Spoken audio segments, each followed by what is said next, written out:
Good evening and welcome to the West Yorkshire Football Show. It is a Talk Town special, and Steve's headline this week is Town have another bad week. Is the end near for Grant? Is the end near? Lots of questions to ask, or is it really just one simple question?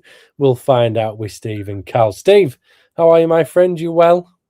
Good, yes. Glad to be sat on here with you two of my greatest town buddies. Let's put it this way: another counselling session is about to open up, and we're gonna talk honestly about the club that we all love to hate and hate to love.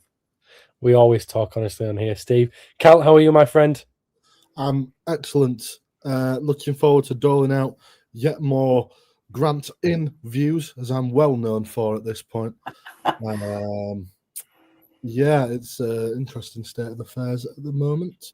It's a good job people are here to hold that club to account, isn't it? It is. Blue Terrier, seeing your comment, that one I'm going to come back to at some point in the very near future. Gents, I'm not necessarily going to touch too much on the games as a whole itself. Moments and specifics, I think we might have a look at. And the first one is there's been a bit of a call for change on multiple levels. We wanted to see something different on the field. And against Northampton, we saw that, and we saw that again yesterday against Wigan. And that was a change of formation to a 5-3-2. And some people might come out and say it was 3-5-2. But the reason I'm calling it a 5-3-2 is because it looked very defensive on both systems. I'm going to just go through the lineup against Northampton, and I'm going to do it against Wigan as well. And then, Carl, I'm going to come on to you. I want to know what your thoughts are on if it was the right thing to do, change system, but was that the right one? Steve, I'm going to come to you as well on that one because I want to know your thoughts, both of you. So, your lineup for Northampton away during the week was Nichols in goal, Sorensen, Rowan, the two wing-backs, Lowe, Wallace, Feeney, the three centre-halves. I had it down as Kasumu, Harness, Castledine in that middle three, Dion Charles and Radulovic up front. And then yesterday, we had it down as Nichols in goal, Gooch and Rowan, two wing-backs, Balcalo, Wallace in that back three, Harness, Ledson, Castledine in the middle three, and May and Charles up front. Cal, so we saw a change of system. Were you happy to see a change of system? Do you think it was the right one? I can't come on here and say that I wasn't happy to see a change of system, having been crying out for a change to the system previously. It comes down to a lot of sort of buzzwords that I've used before, in that, yeah, it's nice to have a change of system, but the players have got to buy into that system as well. They've got to know what they're doing. And what we said last week was, when we change formation or change tactics, it's almost like the players don't know what they're being asked to do, and therefore they get caught out of possession or in the wrong positions, and that allows the opposition to then capitalise on the mistakes that we're making, but we're making them ourselves. I think we saw that again yesterday, because yes, it's good to change the system, and yes, we have been crying out for it, but we need to be putting the building blocks in place in training so that players know, when we change this formation, your role changes. You maybe go less marauding forward, more hanging back, or more marauding forward and less hanging back. But what we have now is players that know what they're doing and some that don't. So you've got one side that will go forward, the other side will stay back. You've got a defence that will stay back and a midfield that will move forward. So you create a massive yawning chasm between the midfield and the defence that allows that one pass through that undoes us every single time. And it's disjointed, and it shouldn't be at this point in the season. with this calibre of player and the amount of time that they've had, you'd understand these sort of teething problems maybe if it was August and the team hadn't had much time together on the grass. But it's not. We're in December. We're getting to the most important, if not we're in the most important part of the season, and it just doesn't seem to be coming together. Okay, so Steve, similar, question to you. Change your system. What was it the right one? What's your thoughts on what Carl said? I don't think it matters what system he changed to. I think he's got no ideas left. To me, the system that he was playing, the 4-4-2, which I think he fell upon, that worked for 2 games. He then went and changed it against Luton. And then ever since then, he's just flipped and flopped. And now he's playing 5 at the back. And when I saw the lineup, I thought, why are we playing 5 at the back against Northampton? Why? Honestly, I couldn't get an answer to that from anybody. Nobody knew why he was playing 5 at the back against Northampton. And then on Saturday, again, he plays 5 at the back and we're at home. And I'm not saying that Wigan are a decent team, but they're not exactly Birmingham from last year, are they? Let's be absolutely honest. So I just think the guys run out of ideas. He's confused the hell out of the players. They don't know what they're doing. They don't know, never mind what system they're playing. They don't know what style of football they need to play.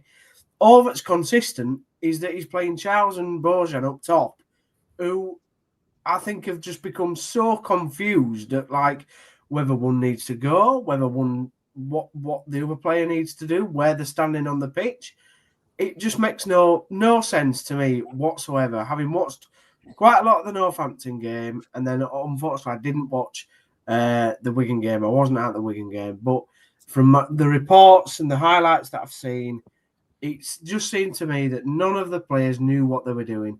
And in both games, what was seemingly very, very obvious is that because none of the midfield players particularly knew what they were doing, they got out-fought and out-battled.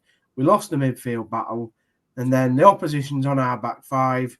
And because our back 5 creaks more than a ship from the 1700s, it just disintegrates. And I honestly think the reason he put 5 at back, genuinely, is because he knows his job's on the line, so he don't want to lose games. So, for me, I see that formation is quite a defensive one. Steve, are you? What do you find it a defensive one as well? Very defensive, yeah. I mean, you have to go back and think about, all right, totally different squad and all that, but it's like when we had Darren Moore in the Championship, and he literally played 5 defenders on our own box. That's what it seems to me what Grant is now having to resort to, because we've let 3 goals in the previous couple of games against opposition that we really shouldn't have let 3 goals in against. And Carl, same, you find it a defensive formation as well? Yeah, very much. And I think potentially it's gone slightly under the radar for a little bit, but then we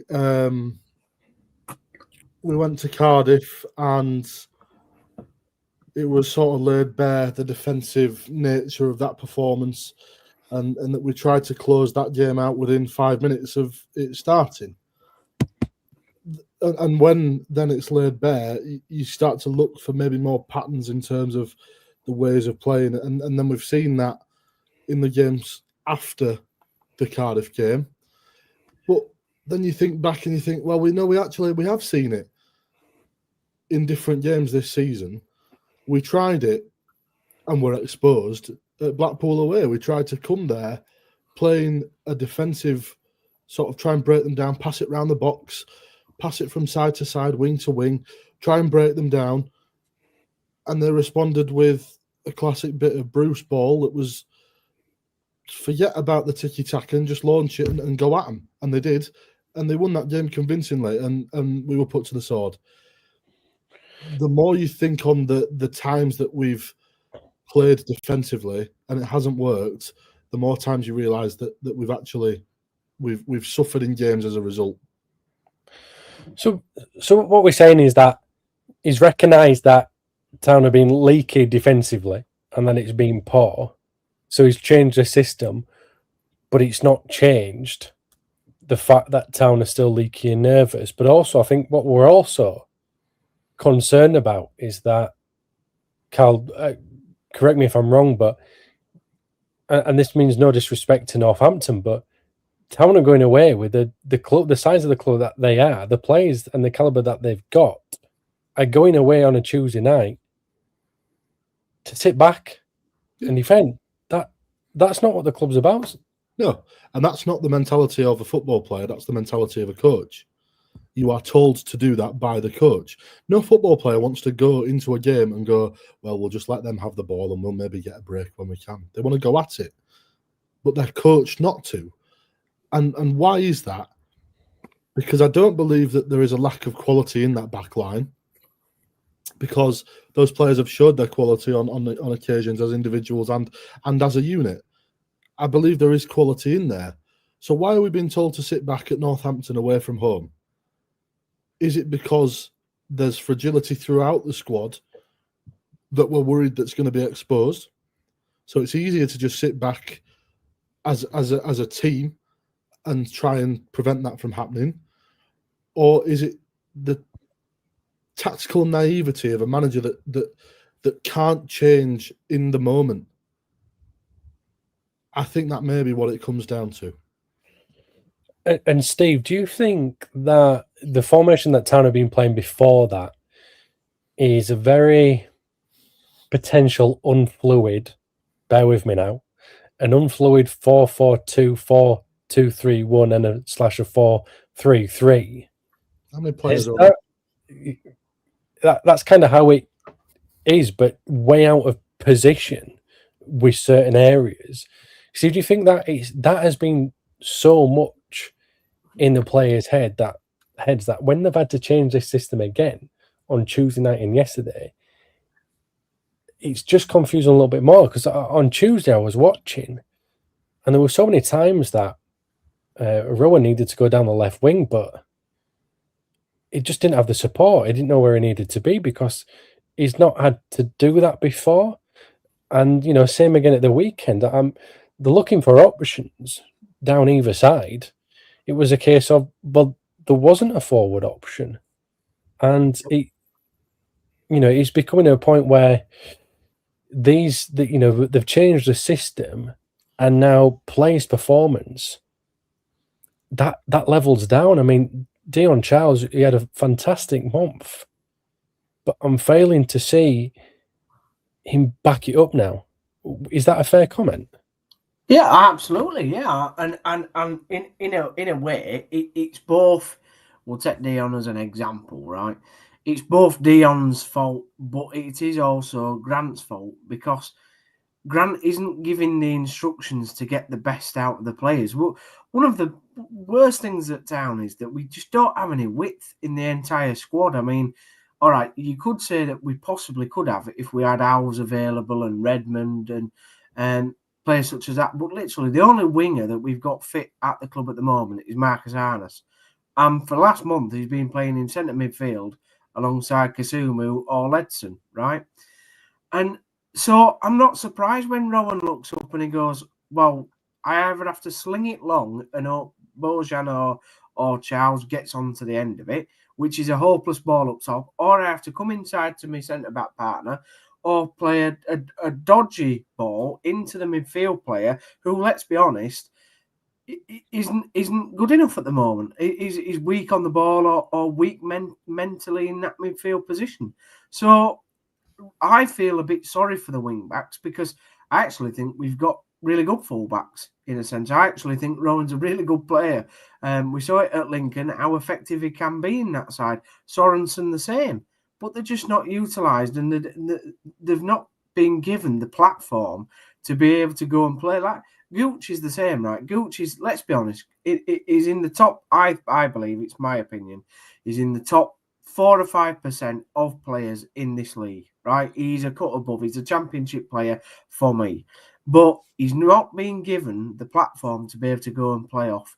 And that's down to the inexperience of Grant. A, not showing, like Cal says, how to change it in games. but B, not setting the players up well enough with a game plan to go and beat an opposition of, and yes, it might sound disrespectful, but the calibre of Northampton and, to be fair, Wigan, who have not been stellar in this division since we've come down. And you can quite clearly see in all the games this year, a lot of the time, Grant has been outthought by managers, whether it's Brian Barry Murphy at Cardiff or Nigel Clough at Mansfield or even Gary Bowyer at Burton. Yeah. Right, guys, I'm going to go through a couple of comments. Then we're going to start talking about the Northampton game the Wigan game as well. Josh Barnes has put this in. May looked embarrassed after the Northampton game. Presuming, Josh, that was because he only got how many minutes at the end of that one?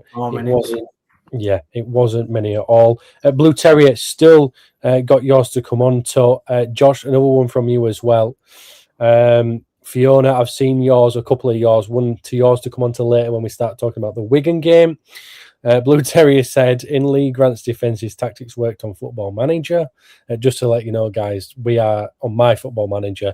We are in the Prem now. We're just going through January. First game of the season coming up. We've got Man City. It's going to be a tough one. Anyway, Fiona, I went to the Blackpool match and I called it then. He wasn't good enough. My teenagers laughed at me. They aren't laughing now. Jay, I've seen yours. Great show before. Thank you very much for finishing that up so we can get on. So, Jay, thank you. And Phil, he's put this one in. Hi, guys. Great show as always. So thank you very much, Phil. Much appreciated. We sit in the Riverside lower, close to the dugout, and I watched Grant, and he appeared as frustrated as us all. Just my opinion. Okay, so, yeah, the Wigan game. 10 seconds in, it could have been completely different. It could have been completely different. We've already gone through the lineup. Don't need to do it again. Was Murray Wallace, who then scored a goal, Cal, lucky to be on that field? Yeah, absolutely. I've seen it back a good number of times, and he's a very lucky boy. Very lucky boy. And Steve, have you seen it as well? I know you're just taking a sip there. That's why I asked you. No, I'm joking. It set the tone. It set the tone for the rest of the afternoon. And Murray looked very nervous for that 10, 15-minute period. Then he got into the game, obviously got his goal. But again, it could have been completely different. Yeah, it's a red card. Let's be fair, it's a red card. I mean, he misses the ball and basically stamps the Wigan players' intestines out, doesn't he? Yeah, whether it's intentional or not. He's totally missed the ball. It's a red card. It could have changed everything. At least we'd have had to change the system. We wouldn't have played 5 at back then, would we? Well, no. Well, you never know. We might have just played at 1 up front. Who knows what would have happened there? It just seemed to me that in the first half, the tempo was nowhere near what we'd have expected. Now we've got Bill. You sit in the Riverside lower. Fiona, you've got some comments saying Blue Terry as well. So this is a question to our viewers and to put comments in as well. But it was just so slow, and it was quite boring at times. And Carl, when it's like that, it's so hard to get behind the team from the stands. Yeah, definitely. I think the problem is you can sit and I've seen fans have a go at other fans and say that you need to be back in the side, get behind them.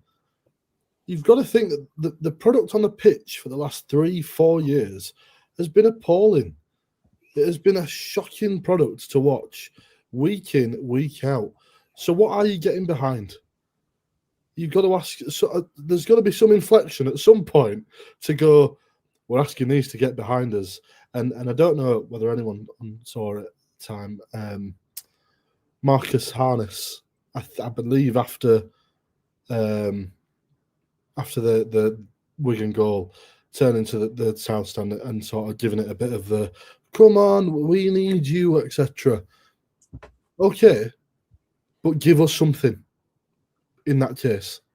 If you're going to be reliant on the crowds to get behind you and get the results, that's fine. The crowd are more than willing to do that. We've seen, when the side is willing to play for the shirt and put the effort in, we've seen that Town fans will get behind them and will rally behind them and create one of what was described as the best atmosphere in the Premier League when we were in there.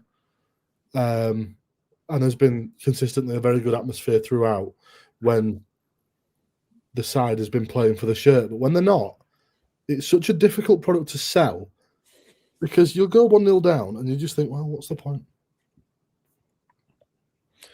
Hey, Steve, Carl, are you thinking that because the players aren't giving you it?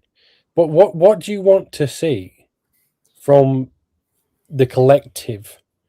It's not even the fans. Is there anything behind that? Having a collective from the team, the coaches to go, oh yeah, we're going to get behind you, or is that completely different? Is that? It's I tell you what, I just want to see a consistent football team. And that's it's you could say consistently bad, but a consistent football team, one that even in defeat will play to the whistle, will go blood and thunder into challenges, will not shy away from the difficult moments of the game. And ultimately, I think those are coached. And we are not seeing that right now. We are seeing lots of sideways, backwards passing, laying off the tackle, making poor decisions, and then I'm sure we'll come on to it, but frankly, bewildering substitutions. I just think we need to see a bit more. I want to see less of the FA coaching book and a bit more passion. Steve, are you in agreement with that? It's a case of, we've mentioned it before, that fans want to see performance and hard work, and that's where the backing comes from. Yeah. The problem I have with this team, and I've had it for 2 years, well, more than 2 years, particularly 2 years, is there's no characters in the team. There's nobody that you can get, when you turn up to the stadium, there's nobody that you're going, you know what, he's my man. He's going to drag us through. He's going to do everything he can to make sure this football club isn't losing today's match. It's a vanilla squad. That's what it is. It's got absolutely no flavour in it. I know vanilla's a flavour, by the way, but you get my point. It's got nothing in it. There's nobody you can get behind. And the thing is, when we've had successes this season, even when we've had wins or we've had goals, there's no connection with the fan base. Like, they don't go celebrate with the fans. There's no, Grant will go around and give the fans a little bit of a clap. And the only players that I've seen really interact with the squad over the whole season so far is Cam Ashier, who's a young lad, and fair play to him, and also Leo Castledine. And I think whenever he scored, he's gone up to the fans and said, yeah, come on, whatever. None of the other lads do it. I don't get it. Surely that's what you play football for, isn't it? To score goals, to have them moments where you're all in it together as a collective, as a team. 16, 17,000 fans behind you, really pushing for the same objective. And it's all right for Marcus Harness I've had a bit of a go at him this season, well, probably more than a go at him, same with Edson, but it's all right for them to wave their arms about and go, come on, get behind us. But as Cal says, you've got to give us something, boys. You've got to create some chances, or you've got to show a bit of fight, make a tackle. I know we may talk about the goals, but like Wigan's goal yesterday, it was Gooch lost a tackle, and he just stopped running back.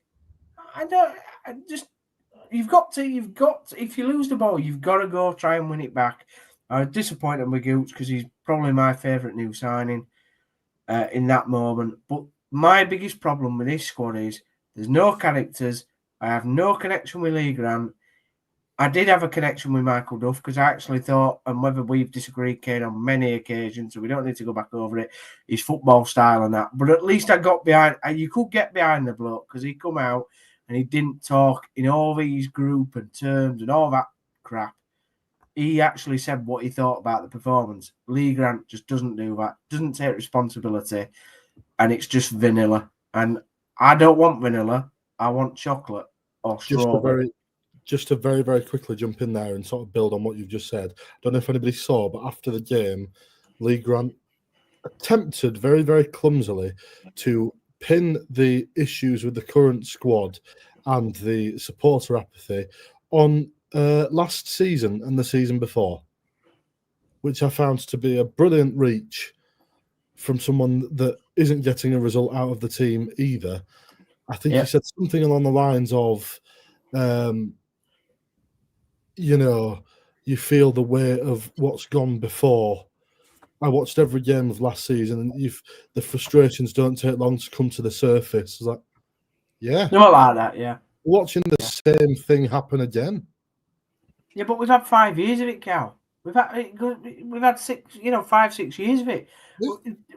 We very rarely in 5 or 6 years have had any positivity at this football club on the pitch. And you can't go in that last 5, 6 years. You can't go to any player really, apart from Hoggy because of his legendary status. But even that waned at the end. But you can't go to anybody and go, do you know what? I love that guy to bits. He's going through a brick wall for us, and this squad has nothing. Just got nothing about it. We were very close. We nearly had Cam Asher, and then he dropped him for 3 weeks. Wow. Okay, gents. So Steve, you spoke about the goal that Town conceded. We're talking about Gooch not tracking back. Again, possibly what Cal's saying. How do you get behind somebody that isn't tracking back as well? Goalkeepers.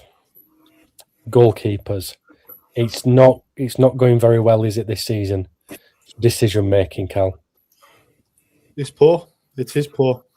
I think it has been poor for a while, and I think it's what happens when you don't replace good coaching talent in terms of the goalkeeping department. We had Paul Clements, and he was superb. And every goalkeeper had a clear sort of development schedule, not to use Football Manager terms of phrase, but they had a clear development schedule. They were playing off the same sort of hymn sheet. They all had very similar styles in terms of what they were asked to do distribution wise, and when they were asked to come and when they were asked to stay. And there was very clear across the board, this is what we do and this is how we play in the goalkeeping department. We've since lost that good coaching, and the goalkeeping department has suffered pretty much immediately as a result, I would say. Do you think that's, Steve, then a lack of confidence from everybody why we might be having these goalkeeping mistakes? I don't disagree with Cal, but the only thing I would say is I don't really put it down on the goalkeeper coach's toes entirely.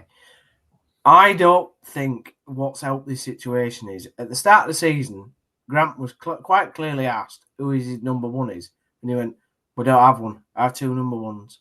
You can't have 2 number ones. You've got to have a number one and a very, very able backup number 2. Go back years where we had Alex Smithies as number 1.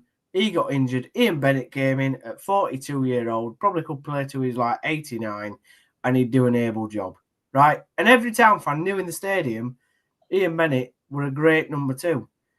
We don't have that now. So you've got Lee Nichols, right, who makes a mistake yesterday, and I bet you my bottom dollar Goodman will be in net for the next game.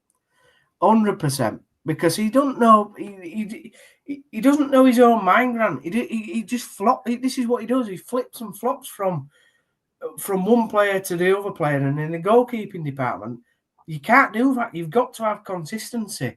All right, Nichols made a mistake, but does that warrant Goodman getting straight back in because of the 3 or 4 mistakes he made before Nichols was in? I'm not. You know what I mean? The other thing is, I don't know if anybody saw this, and obviously we can't speculate on what's happening. But Lee Nichols left the stadium very fast afterwards, apparently, in his kit. Now, whether that's down to a personal issue, I've no idea. Yeah, his wife was ready to drop. So right, okay. He played the game and just gone straight to her. So fair play to him. No, fair play to him. Now, can I just whether that horrible, but whether that was on his mind, which it would be, is that good? Is that good management from Lee Grant? That's a good question, Steve. Cal, you had something to say there as well. I was just going to agree with that. I think that's a really poor management decision. If that's not something that happens by surprise. You know, if it transpires that Lee Nichols knew that it was imminent at any point, his mind's going to be on that, because of course it is. You're about to become, I don't know if it's his first kid or what, but you're about to become a dad for the first time or again. Either way, a very special moment in your life. Your head is not going to be in the game that you are playing in. But we know that beforehand. So why haven't we made a management call to put Goodman in so that he doesn't even have to think about that? Yeah. And it's not Lee Nichols' fault, by the way. Lee Nichols has gone out there and tried to do his best for the football club with probably his mind not in the right state. So there's no blame on Lee Nichols here. All right. I think it's excellent that he's played. I think it shows sort of the measure of the man that he's gone out and played with all that going on. I think it's brilliant. Yeah, I mean, let's not get it wrong. The goal is horrific, but circumstances have played a part there. I'm pretty sure Goodman probably would have made the same error. We're being completely honest. We're just about to say, nice to find a positive out of this episode, and then we brought it back down. Okay, right. We got to talk about comments that are coming in because they relate to what I want to move on to next. Blue Terrier, first one of the show. Lee Grant football. Your football is poo. I'm sure that has another meaning. I'm not too sure. The whole stadium roared. Never known anything like it. That comment, Josh, is for something that we're going to start to bring up in a moment. Fiona, he doesn't have a clue what he's doing. He even tried to bring on Ruskin, who would have been the 6th sub. What else have we got in here as well? Jed, evening from London. Nice and sunny London for a change, Jed. London? Yeah, glad to have you over, buddy. Thanks for tuning in. Phil, I'm assuming this is back to the comment and asking about what if you thought it was boring as well. Tom says rumours going around that Grant has been sacked. Well, we will find out during this week if he stays or not. Evening, Michael. Thank you for tuning in. He says evening, Steve, Kane and Cal. A Blue Terrier, sideways and backwards for most of the game. Phil says, why have we returned to sideways and backwards? Is Grant's Tuesday classroom bamboozling the players? And is Alfie finally out of the naughty corner? Good questions there, Jed. Even when we scored, the celebration of the fans were very subdued, understandable in that one, because I don't think anybody realised it was actually going in off Murray Wallace as well. The fact that he'd scored was a bit of a... And the keeper probably should have done better. Tickle, who was in goal. What else we got on here? Blue Terrier. I can't believe Grant tried to make 6 subs yesterday. Does he not know the rules? Phil says, I saw Ledson have a laugh with one of the Wigan coaches after the whistle. Ledson did play under Ryan Lowe at Preston a couple of seasons ago with his coaching staff, so probably a catch-up, or could have been laughing at something else. Jen mentioned about 40 new players. I think Chapman was great, says Joe. And Jed, I'm not too sure what you mean on that last comment there.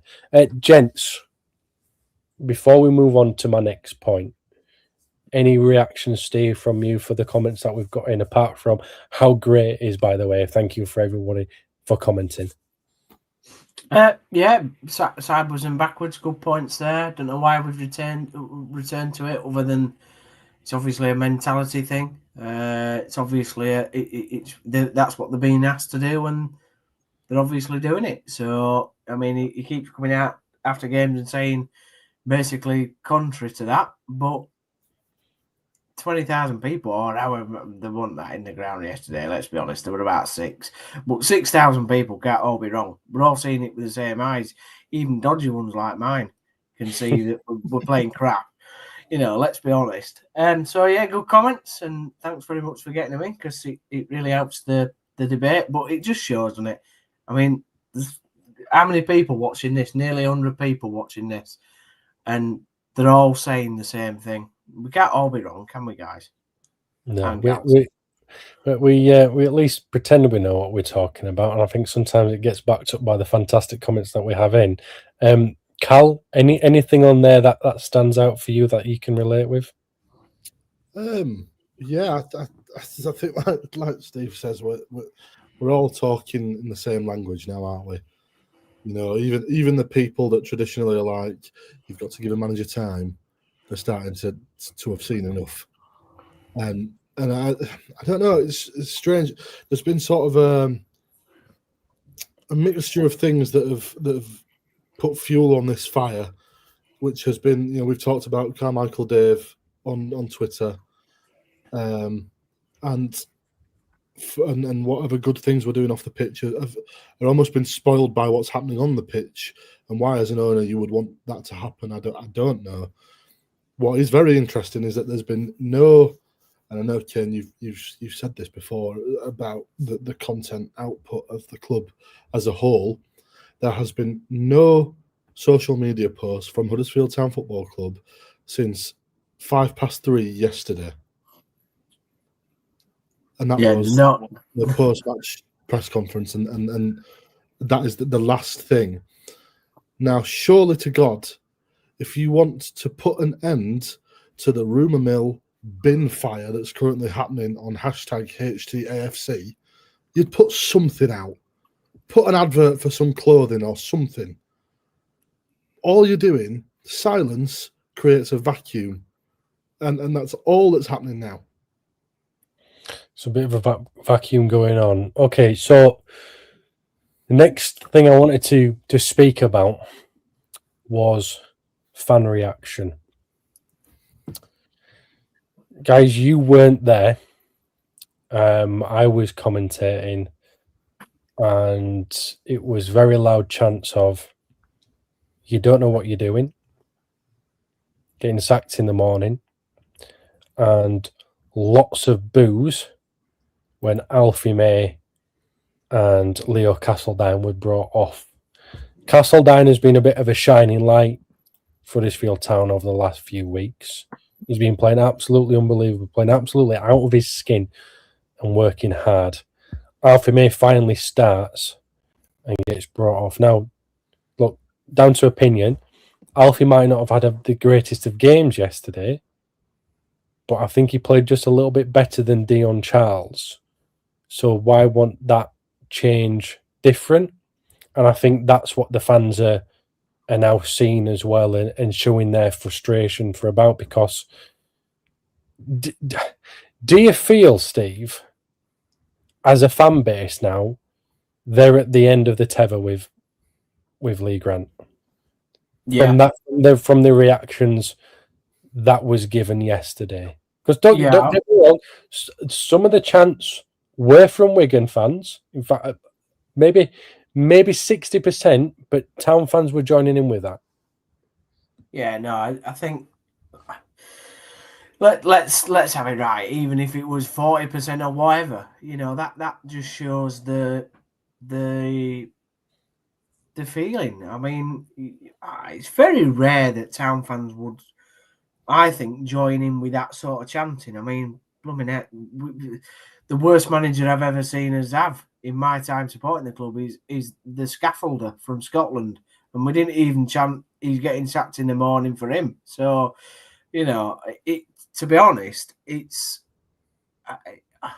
I think fans, there's a mixture of emotions in there. The fans are sick of the FA book spiel, and like I said, there's no connection there. So it wasn't like under Duff, where, all right, performances were bad, but at least when he came out after games, he did speak passionately about what he thought was going wrong. So I didn't really think that under Duff that fan reaction happened, but you can't get any connection with Lee Grant. I think the football's turgid. I think he started going defensive because he knows his job's on the line. If he loses maybe 1 or 2 more games, he's finished.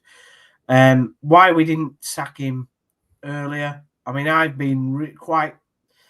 I'd say I've backed him really up until a certain point, but in the last 2 games, particularly, he's just lost me altogether. I mean, he said something after the Northampton game, something like we didn't put the right output of performance in or something. What does that mean? Tell me, somebody, what does it mean? He might as well have been speaking German to me because it don't mean anything. It's just words. And like I said, it's very rare that the town base get, sort of like that bad. We moan, we groan, but we don't really go after managers. And I think it just shows that people are just so apathetic that the ones that did turn up have just had enough. We are from Yorkshire. We're known for mourning. Yeah, that's absolutely true, Steve.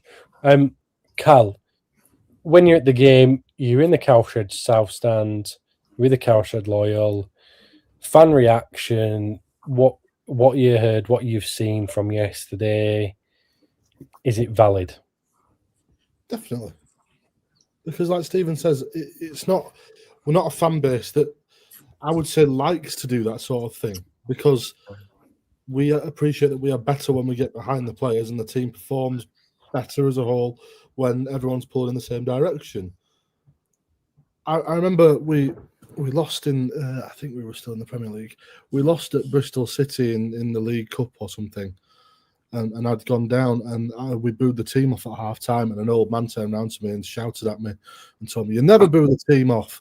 No matter what's going on, you never boo the team off." I often wonder what he's doing now. He must be pulling his hair out.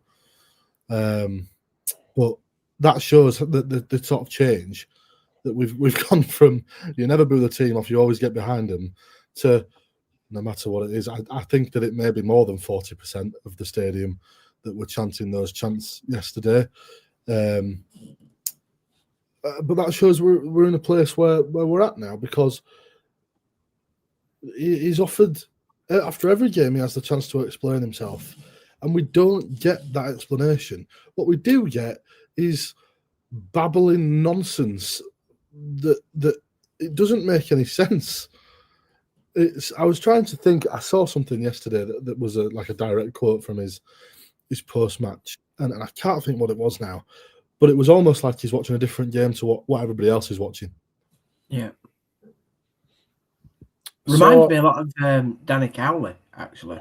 He used to speak in PE teacher, FA rule book nonsense. Yeah, but he had his brother to explain it to normal people stood next to him.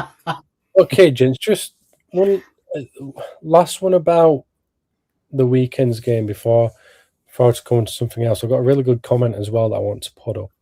It might be a bit baity.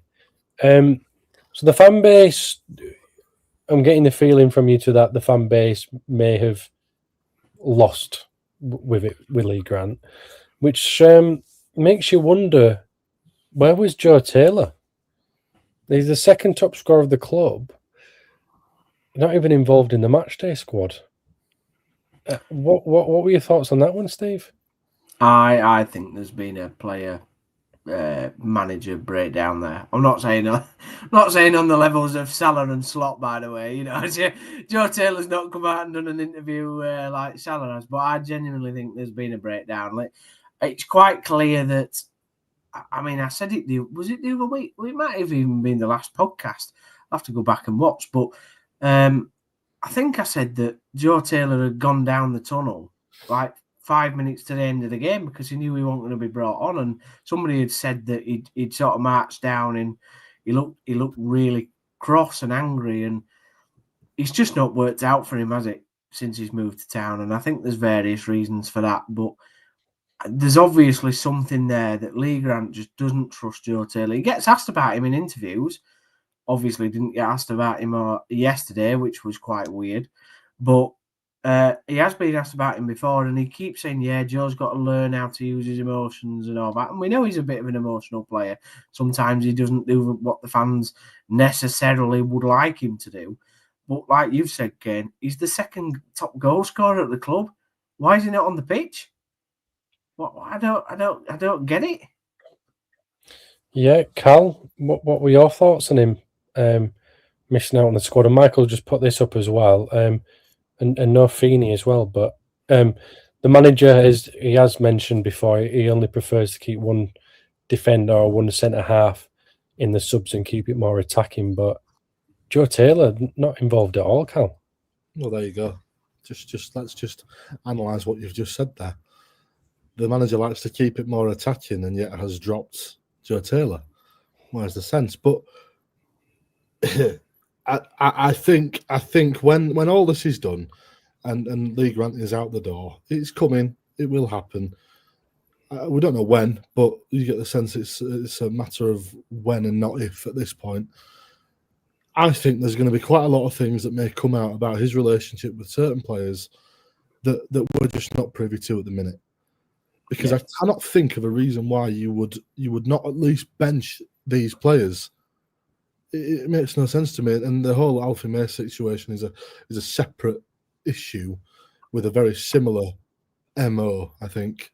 But I just think we're going to see a lot of things come out where maybe his man management needs work. He's a new manager and you need to hone these skills, but this is not the sort of football club where you're allowed the time or the space to do that, because there are high expectations of you from the jump. And you've got to be able to spin all those plates effectively, and maybe he's not got the capability right now to be able to do that.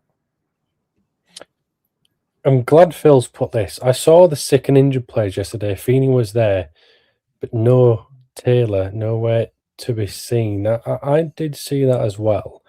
Just a couple of other things. Blue Terrier, the tweet from Peter O'Rourke yesterday was an interesting one regarding Joe Taylor. That went out before the game, if you saw that. And what else? We've got another couple of other comments as well. This one. In all honesty, I think this squad is actually playing at a level that befits their actual quality. Fans actually seem to think they should be better than they're showing somehow. Thank you, John, for that comment. I do appreciate you getting involved. Cal, do you want to react to that one? Yeah, I can use the excellent Clough quote of "looks good on paper, but football's played on grass." I think that's the situation that we're in at the minute. That potentially correct. Potentially, this is the level. But if that is the case, then we have to be seriously looking at the recruitment department and their work, because if that is the case, what John said there, if the squad is playing at the level that befits their actual quality, we have overspent on the squad in that case astronomically. The money that we have spent, it's not that it should be good enough to get out of this league. It is good enough to get out of this league because we've seen it done in recent times.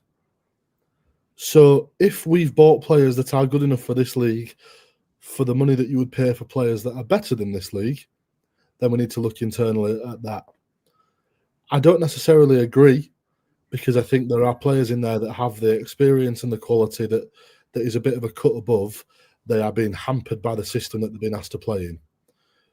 But I don't entirely disagree that there are certain sections of the fan base that seem to assume that we should be romping every team every week and we should be top of the tree. This is a really difficult league to get out of, as we've seen. So I think if we're up there round and about, we should be happy with that, because it's a very difficult league. It's a very inconsistent league, especially this year. There are some good teams in it with real quality, but it comes back to us being one of them. We are and should be one of them. Steve, your thoughts on that comment from John? Yeah, I mean, it's a fair observation. It's not one that I entirely agree with. I think, we've spent a lot of money on this squad. You can run through a few of the names, and we've talked about them already.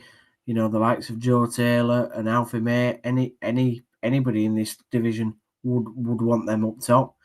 Dion Chow scored goals for fun at Bolton. You've got Marcus Harness, Ledson, and Gooch that have come down from the Championship, as well as Watmore. Bolker is a quality centre half, as we know, or can be in this league. Joe Lowe was very highly rated at Wickham, and even the likes of Sorensen and Ruskin have had decent careers so far, and you've supposedly got two top quality number ones in your squad as Goodman and Nichols. So, do I think we're performing to the level of what the squad is able? No, because I think the squad on paper should be far better than what we're doing. Do I think it's been hampered by the management and the style of play and what they're being asked to do? Absolutely. And I think there's only one way to change this squad's fortunes and this club's fortunes, and that's by releasing Lee Grant of his duties. I said it last week, and I'll say it again. I'd be very, very interested to see how this League One side, Huddersfield Town, goes up against the League One side that we had in 2012, because I genuinely think the 2012 team will beat this League One side, and that League One side was had far less football ability than this League One team. Okay, just to let you know, gents, we are worldwide tonight. Hello from Kyrgyzstan. So what an brilliant. Kyrgyzstan? Yeah, Where's thank that? you very much. That's somewhere in like the Middle East Asia kind of area. Wow. That middle bit, somewhere around there. A few more comments, because my next question is going to be a good one. Cal, this one's for you from Joe. What system do you think fits best for the squad, Cal? I'm going to give you a couple of minutes on that one before I come back to you, bud, so you can have a think of it. Jed, no one gets anything right now. He has got to just lose the fans, but the group, he always talks about the group as the players. Phil says the coaching staff don't look to with him. He looks very, very lonely person on that touchline. Jed also believes that we've wasted a lot of money of Kev's money. Phil, do we need to lower our expectations? I've got this one on here. There is absolutely no way that a rookie manager should have been given free rein to sign an entire new squad. A shambolic decision from the owner. No backbone. Now, boys, did any of you read Darren Bullock's comments on Facebook? I didn't, Jed. But if you could put them onto our comment section, that would help us out a lot. That would be brilliant. And then it would make us look really good for doing that. But no, Jed, I have not read them. It'd be great to know what they are. Did this squad fly out to Dublin for an Xmas jolly after the match? Do we know if this is true or not? Been a few posts on X saying that clubs have their Xmas party regardless what's going on there. Okay, tough question. Or is it a tough question? It's the main question that we spoke about at the beginning of the podcast. And Steve, I'm going to come to you first, because Cal's still got to think about which system fits best. Steve. Big pressure, Cal. What is next? What's next? What's next? I don't know. I might have a cup of blackcurrant juice after this. Not sure. No. What's next? What's next? The corner flag image. That should be next. If we're absolutely honest. Yeah. He's got to go, hasn't he? He's got. I would not give him another game, but I feel that they're good. I feel that they what they're going to do is they're going to let him have the games until he loses, and then they'll go, yeah, but we need to get rid of you now because you've lost another game. So if he loses on, is it Saturday that we next play? I can't remember. Then he'll be gone. If he draws or wins, it'll just be another week. It'll just be another week where he doesn't go, because I don't think he's getting the fans back. Let's be absolutely honest about it. He isn't getting the supporters back now. So he's very much. It's the end, really. I'd be having conversations now, because it's going to come, like Cal says, where we get the corner flag image and it's he's going to be sacked. So why wouldn't they get on the phone to somebody like Tony Mowbray? I know, Ken, you might disagree, but why don't they get on the phone to somebody like Tony Mowbray or Nigel Pearson, etc., or whoever they want to choose next, and start having conversations with them? Because the next big hurdle is coming, and it's going to be January, and that's when we might need to go get some players to have to try and salvage some out of this crap mess. Thank you, Steve. Got a couple of comments coming in. Seen them one. Blue Terrier, noted yours one. Noted yours, mate. Obviously, keen listening about my football manager skills. Cal, back to the question that Joe put in. What system do you think fits best to squad? And what's next for Huddersfield Town? This is not me stalling for time, but I found Darren Bullock's Facebook post. Okay, thank you. So let me know when you want that. Yeah, now I tell you what, go for it now. You've brought it up. I can't use because it is not appropriate for yes, please keep it clean. Pre-watershed listening. Thank you. Wish I had my coaching badges. I would go for the job at Huddersfield Town. Could not be any worse than what's going on. Get a side together, go back to 4-4-2 and press like mad. Other sides would panic because they haven't a clue how to handle it.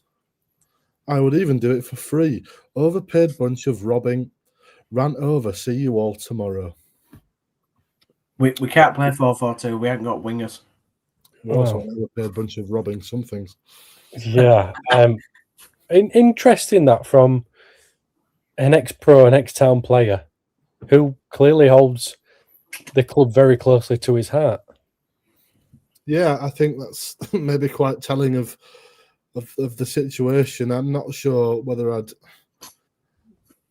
read much into it, considering that he's put that on before the game, and then gone to the game and probably shook hands with the people that he's talking about in that very post. So I'm not sure.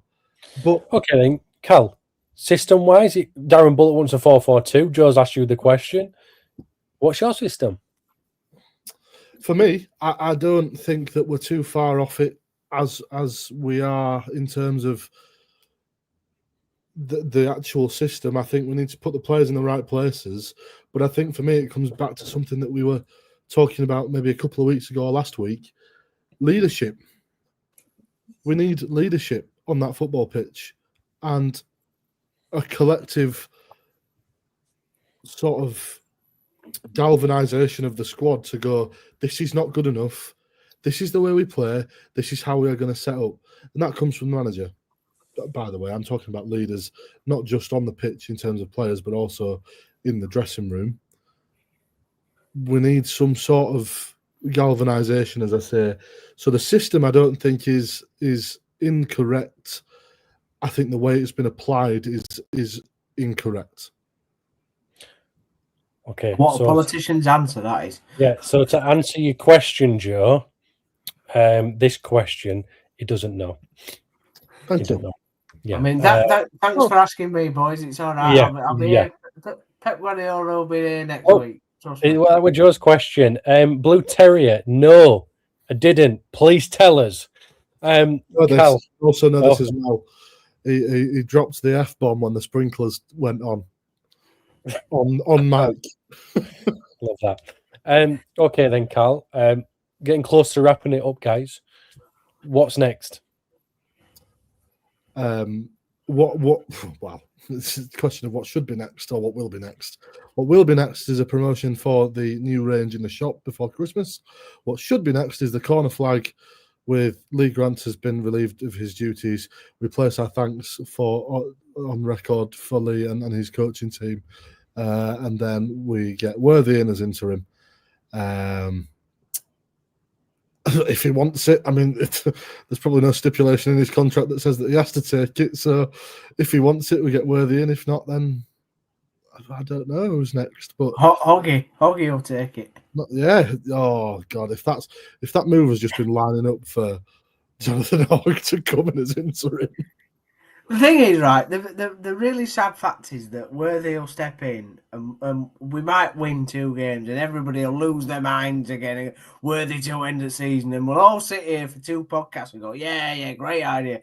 And then they'll lose another 3 games and suddenly we'll be at January. We won't have a manager and probably sold Alfie May. So let's be honest, 2026 is going to be a great year.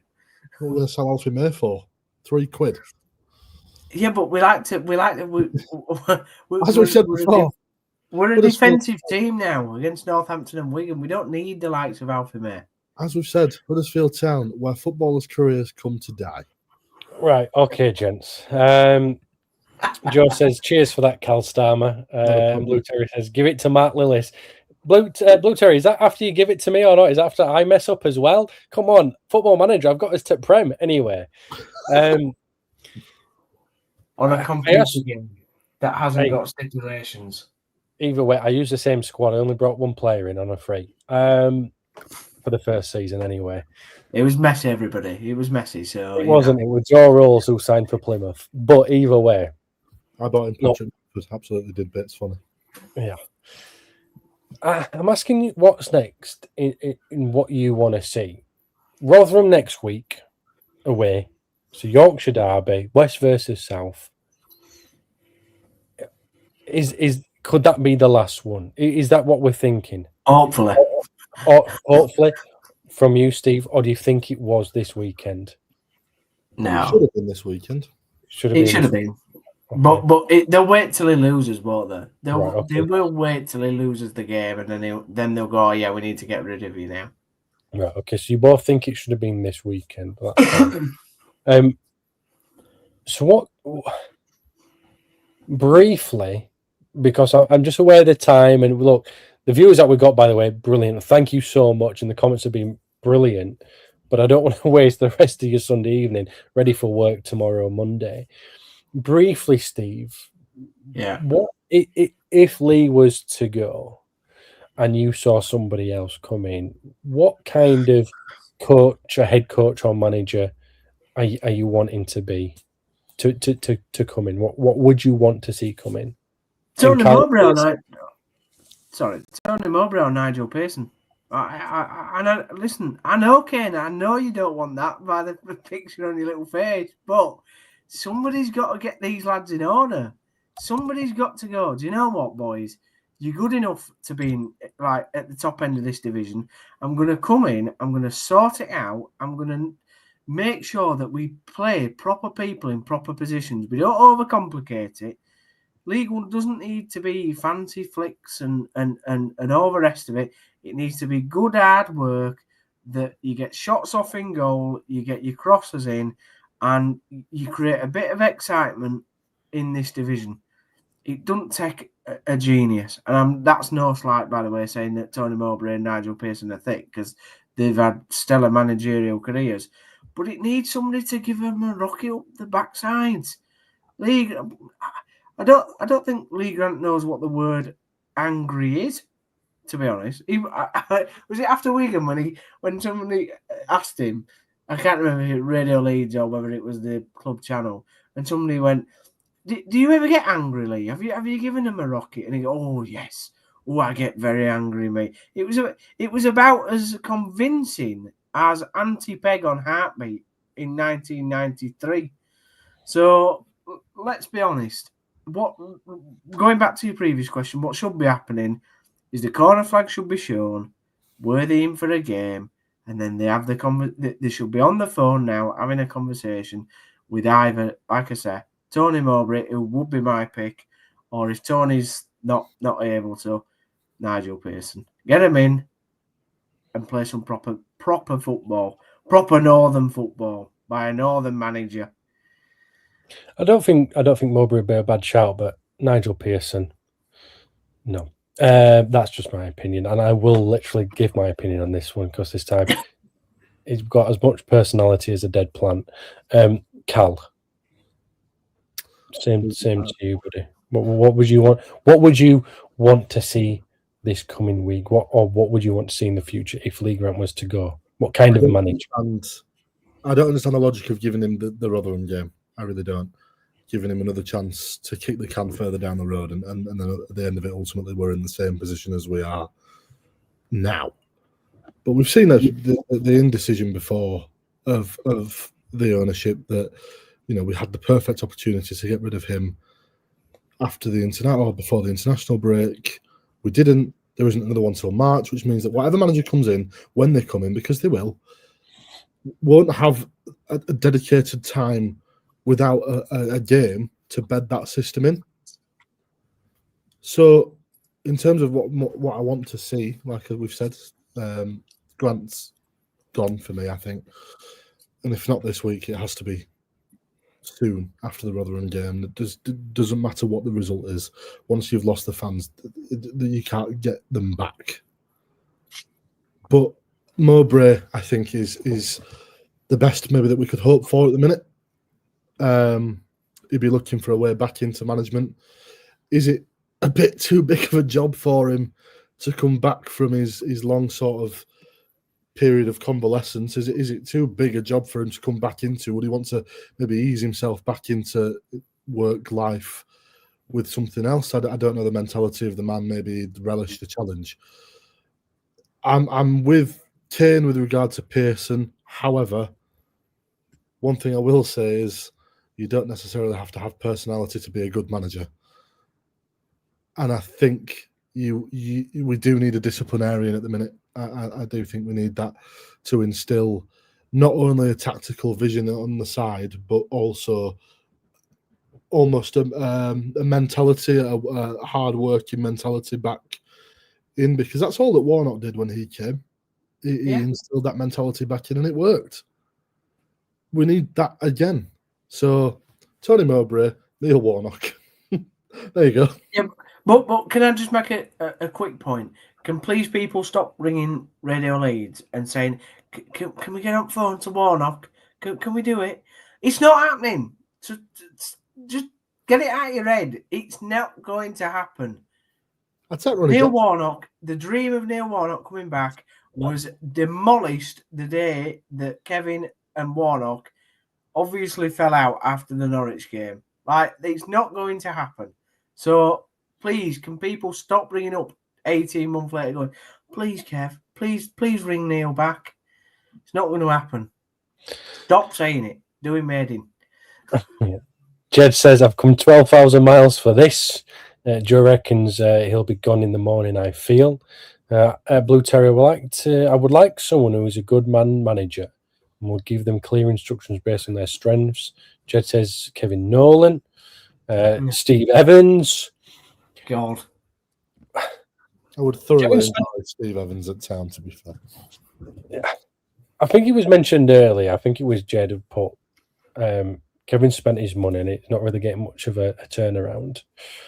Is this now a case where you go, Mr. Chairman, a certain Mr. Carrick is available, and it might take a lot for him to come here, but if you can sort him out, he would do you a good job. Is it a case now he needs an experienced manager who has a good system and a good setup? Is it because I think mine on experienced, because would you put Michael Carrick down as having the sort of experience we need? I think he did very well with Middlesbrough. What drugs have you been smoking? It's only one club, isn't it? Yeah, he's managed before. It's only one more than Lee Grant. I grant you. I think he'd be a good one. Carrick's not coming here. He would be a good one. But he's not coming. Why would Carrick come here after doing so well at Borough? Why not? Well, give me a reason. He's not exactly like flush with offers at the minute, is he? Yeah, well, how do you know? You don't know that? He's doing a job. Yeah, well, obviously, there's not that many jobs around. Bloody hell, Edwards had to jump from one job to another. Look how that's turning out for him. We'll have one soon. Don't worry about that. Yeah, well, I know that. But Kane, genuinely, right? You've brought the topic up, so I've got to push you back on it. Why will Carrick come here? Why? If the money's good enough. I know. But out. Yeah, but what? So if he fails here, right, his career might as well be down the toilet. You could say that about anyone, though, to be fair. Yeah, but Steve, Lee Grant. Steve, if Carrick, right, for instance, if Carrick comes in now and Town don't go up, he goes, well, look at the bad start that they had. So is that his career over? Or do they go, well, he came in tough situations, you'll be all right? So you're telling me that he's not going to wait for a championship club to come up, and he'd pick our opportunity before waiting maybe another, I don't know, six months. Steve, I'm not his agent. I'm just saying I think he'd be a good fit. I think he'd be a brilliant fit, but I out of everybody, I'd love Michael Carrick to come in. I just think you're living on cloud cuckoo land. I do. Look, you've got to aim for the sky, my friend, if you want to be up there. There's aiming for the sky and then crashing and burning. That's what you've done. Which one are we doing right now? What, not really crashing aiming for or the sky burning? and we've somehow managed to crash and burn. Okay, gents. Well, have we got any final thoughts, Cal, on the podcast? Big baptism of fire for Chris Markham, innit? Just very, very quickly. We've not really touched on that, but you know that's a fairly big decision to be your first one to make at the club, isn't it? I'd love him to do an interview right now, and him him just ask directly what's your thoughts about what's going on. They wouldn't do that. They'd do it. They'd bring Mr. Burton in and sit him in the room as well, and just have a three-way conversation about nothing to do with what we actually want to hear. Well, okay, it's ended on. There's your positive, Kane. It's ended on a bit of a lighter touch, hasn't it? Yeah, it certainly has. Right. Okay, Rotherham next week. Do I even need to ask for predictions? You might. We've just turned it into a negative again now. All right. Okay, listeners, viewers, get your predictions in as quickly as you can. I don't know why I'm doing it to myself. Don't know why I've asked that, because I don't want the negativity. We've asked it now. But I have asked that question. You're absolutely right. We are running very much over time here, so we'll make it quick. A journalist should never ask a question that he doesn't want the answer to. We all know that. Okay, Yorkshire Derby. We don't know what's happening this week. Lots of rumours, lots of expectation. No one knows really what's happening apart from, as it stands, Lee Grant is in charge of this club, and that's how it's going to be for Saturday. So, Steve, I've already seen Jeb's come in. I've not read it. Steve, what is your prediction for Saturday? If Lee Grant's in charge, Rotherham will win 3-0. If Lee Grant isn't in charge and Worthy comes in, he'll fire him up and we'll win 2-0. There you go. Okay, Cal? If Lee Grant is in charge, we'll draw 1-1. If Lee Grant is not in charge, we will lose 1-0. Huh? Yep. What? Yep. Right, okay. That's not as confusing as Grant's system, but fair play. I think there's enough time. It depends when we sack him. If we sack him tomorrow, I'll be confident of a galvanised squad and a victory. If we sack him on Friday night, which we probably will do, then, you know, the preparation goes out the window. So it depends on when we sack him. 10-3 Saturday afternoon. Yeah. Him and Joe Taylor walking out in car park together. Okay, Jed says, what a difference 3 weeks makes, boys. 0-0. And I can't even read all that. But for a Palpatine. Come on. That's the one. You're You struggle with that every week, Kane. I do every week. Put more comments in to make me struggle. Go on. We'll lose 1-0 to Rotherham. Phil, thank you very much. You just put that one in just as I was about to say bye. 2-0 Town. We'll be there. Go on, Phil. Love that. Love that from you. Love that positivity. So I'm going to finish on that one. So thank you, Phil. What a star you are. Oh, Danny, my friend Danny Paul, 2-2 draw, brilliant. Thanks for putting that in there. After either a 2-1 win for Rotherham, 1-1 draw. Michael, come on, we were just about to have it. Phil knows what's happening. He's an insider, isn't he? He is. Jed says he's going to have a good Xmas then. It says Jed. The comedy timing on that comment, by the way. Yeah. Superb.